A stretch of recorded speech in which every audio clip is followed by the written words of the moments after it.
जो आज चेतना सत्र के पंक्ति में खड़ा हुए हैं, उसमें आज एक ज्यामिति आकृति का रूप दिया गया है। रूप है त्रिभुज का। क्या चीज का है? कस के बोलिए, क्या चीज का है? त्रिभुज।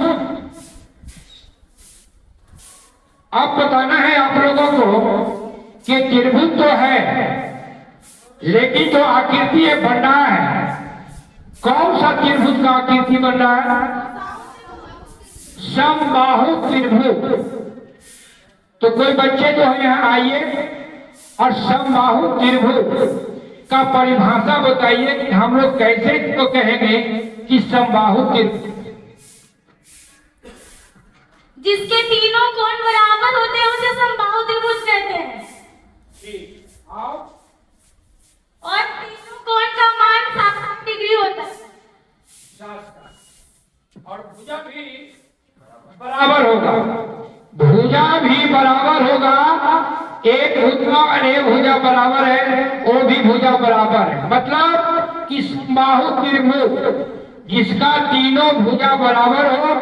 सुबह सवेरे लेकर तेरा नाम प्रभु, सुबह सवेरे लेकर तेरा नाम प्रभु, करते हैं हम शुरू आज का काम प्रभु, करते हैं हम शुरू आज का काम प्रभु।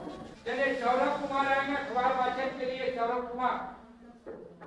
पटना डीईओ कार्यालय का लिपिक घूस लेते गिरफ्तार। बलवंत के खिलाफ पटना हिंदुस्तान निगरानी ने मंगलवार को पटना और सुपौल में 2 सरकारी कर्मियों को रिश्वत लेते गिरफ्तार किया है। शिक्षा विभाग ने सभी जिला शिक्षा पदाधिकारियों डीओ समेत जिला कार्यक्रम पदाधिकारियों और प्रखंड शिक्षा पदाधिकारियों को निर्देशन दिया है कि वह बुधवार से प्रतिदिन सुबह 6:30 बजे 11 बजे तक विद्यालयों का गहन निरीक्षण करेंगे। निरीक्षण रिपोर्ट को प्रतिदिन पदाधिकारी इस शिक्षा पोर्टल पर उपलब्ध कराएंगे। यह रिपोर्ट हर दिन विभाग के अपर मुख्य सचिव डॉक्टर सिद्धार्थ के पास जाएगी।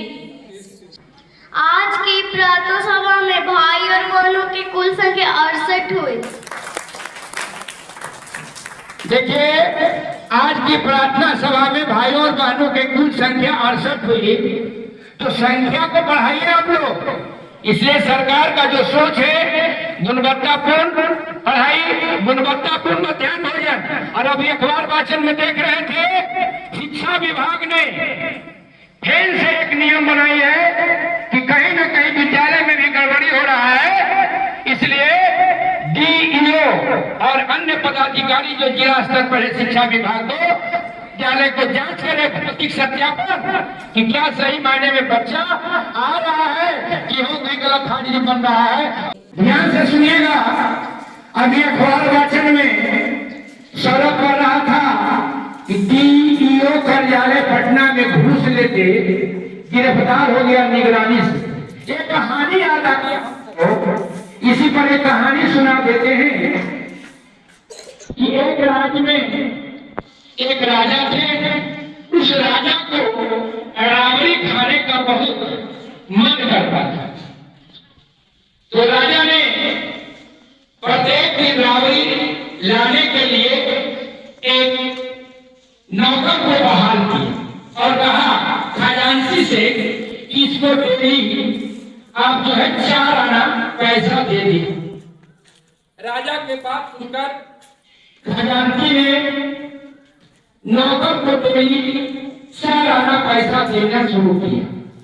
लेकिन क्या किया, जो नौकर राबड़ी लाने वाला था 1 आना पैसा अपने हाथ लेता था और 3 आना का राबड़ी लाता था।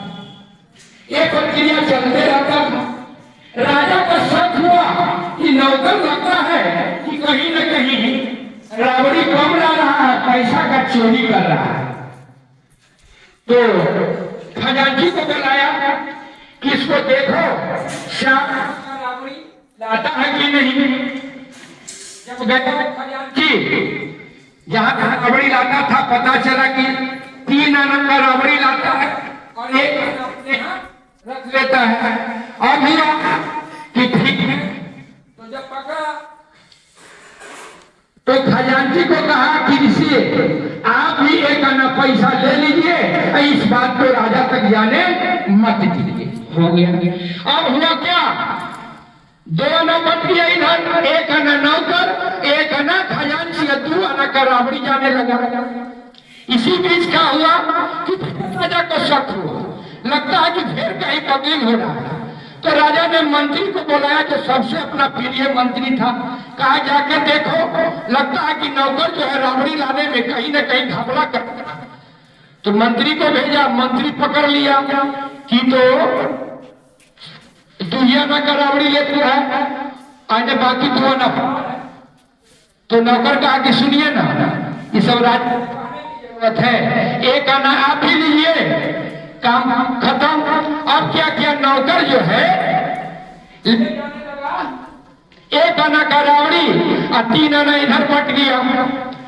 फिर राजा को शक हुआ तो कहा कि देखिए,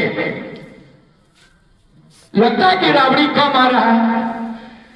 लग गया अभी हलवैया, जिससे रबड़िया हलवैया, तो हलवैया कहा कि देखो बाबू, तुम पहले लिया 3 आना का राबड़ी, और राबड़ी ले रहा है 2 आना का, और राबड़ी ले रहा है तू 3 आना का।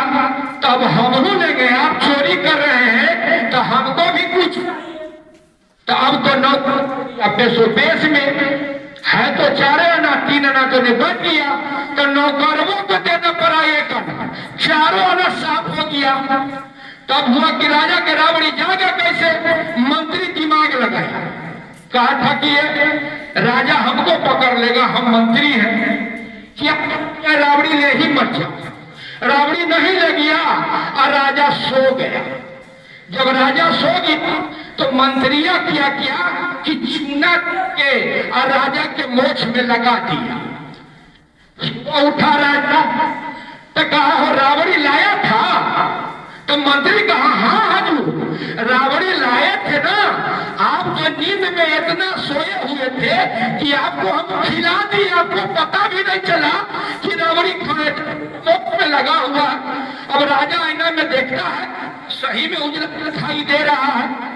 तो कहने का उस कहानी से कि अब तो कर रहे थे घूसखोरी भ्रष्टाचार, ये कहानी से होता है कि कहीं न कहीं जो समाज में भ्रष्टाचार घूसखोरी है, ऊपर से नीचे जो राजा का राबड़ी का कहानी है, वो सब लोग कहीं न कहीं अनुभव है कि इसको ठीक करने के लिए ऊपर से लेकर जब तक नीचे से ठीक नहीं करते तो भ्रष्टाचार और घूसखोरी समाप्त होगा नहीं होगा। नहीं तो चूना लगा के यहाँ सबका जैसे क्या है, जनता क्या है, राजा, और ये सब जितने अफवाह थे उल्टेरा था। तो हमको यह शिक्षा नैतिक कहानियां में कि आप ईमानदारी का सीख लीजिए।